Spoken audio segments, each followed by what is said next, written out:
Selamat pagi anak-anak, semoga kita semua senantiasa diberi kesehatan.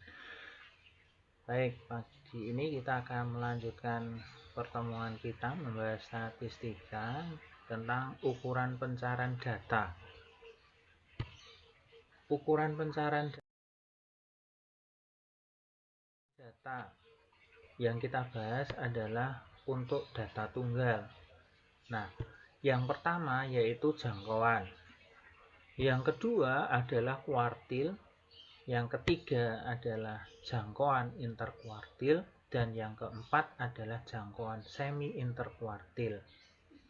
Baik, kita mulai dari yang pertama yaitu jangkauan. Nah, apa itu jangkauan? Jangkauan adalah selisih antara nilai terbesar dengan nilai terkecil. Jadi, kalau kita mempunyai data seorang anak 84, 60, 90, 88, 93, dan 79, berapa jangkauannya? Dengan mudah kita dapatkan nilai terbesar adalah 93, nilai terkecil adalah 60, maka jangkauannya adalah 93 dikurangi 60 sama dengan 33. Nah, jadi cukup mudah. Jangkauan itu hanya dicari yang terbesar dan terkecil, kemudian cari selisihnya. Kemudian yang kedua, ukuran pencarian data yang kedua adalah kuartil. Kuartil itu adalah nilai-nilai yang membagi data yang sudah diurutkan menjadi 4 bagian yang sama banyaknya. Jadi ada sekumpulan data lalu diurutkan dulu dari terendah sampai tertinggi atau dari terkecil sampai terbesar. Nah, kemudian dicari tengah-tengahnya dulu. Tengah-tengahnya kita sebut sebagai median atau kuartil tengah. Nanti dinotasikan dengan Q2. Kemudian separuh yang sebelah kiri dari Q2 itu kita cari tengah-tengahnya. Nah, kita sebut sebagai kuartil bawah atau dinotasikan dengan I1. Kemudian separuh yang sebelah kanan dari Q2 kita cari tengah-tengahnya lagi, dan tengah-tengahnya itu kita sebut sebagai Q3. Nah, itu kuartil bawah, kuartil tengah, kuartil atas, atau Q1, Q2, dan Q3.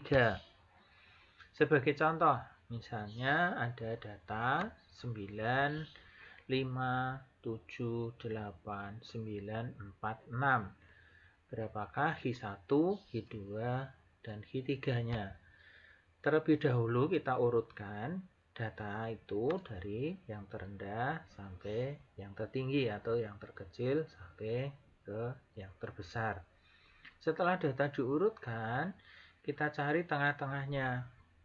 Kalau ini ada, kita punya 1, 2, 3, 4, 5, 6, 7 nilai, maka tengah-tengahnya adalah 7 plus 1 bagi 2. Di urutan keempat ini sebagai Q2-nya. Jadi kita tentukan dulu Q2-nya, yaitu 7. Setelah itu, separuh data yang di sebelah kiri Q2 itu kita cari tengah-tengahnya lagi. Nah, dalam hal ini adalah 5. Berarti 5 itu adalah Q1. Kemudian separuh data yang sebelah kanan kita cari tengah-tengahnya lagi, yaitu 9. Nah, 9 itu kita sebut sebagai Q3. Baik, kita simpulkan bahwa Q1-nya 5, Q2-nya 7, dan Q3-nya 9. Nah, ini contoh kedua. Datanya belum urut. Berapakah Q1, Q2, Q3? Jadi data yang diberikan kita urutkan terlebih dahulu dari yang terkecil sampai ke besar, yang paling besar. Nah, 4, 6, 7, 7, 7, 8, 9, 9.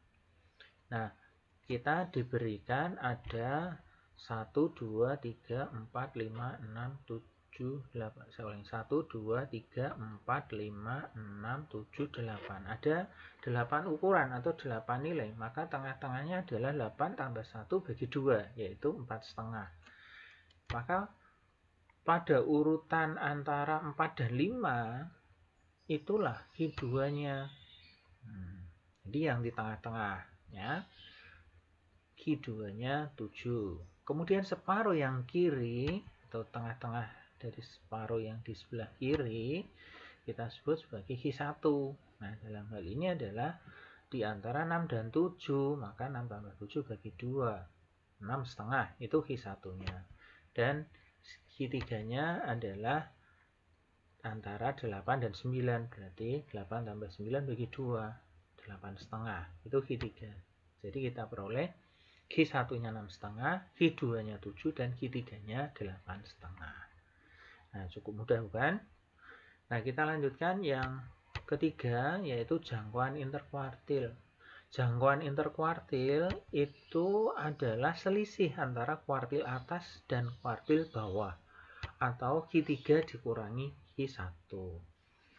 Nah, dari contoh 2 yang tadi, kita peroleh Q1-nya 6,5, Q3-nya 8,5. Berarti dari contoh itu kita dapatkan jangkauan interkuartilnya adalah 8,5 dikurangi 6,5 atau 2. Nah, jadi kalau mencari jangkauan interkuartil, setelah kuartil-kuartil kita dapatkan, lalu jangkauan interkuartil itu kita cari dengan cara mencari selisih antara Q3 dan Q1, atau Q3 dikurangi Q1. Nah, yang keempat adalah jangkauan semi interkuartil. Jangkauan semi interkuartil ini adalah setengah dari jangkauan interkuartil. Kalau jangkauan interkuartil tadi adalah Q3 dikurangi Q1, nah ini dibagi 2, atau setengah dari Q3 dikurangi Q1. Nah, demikian bahasan kita pada kesempatan ini tentang ukuran pencarahan data untuk data tunggal. Nah, semoga informasi ini bermanfaat bagi kita semua. Terima kasih.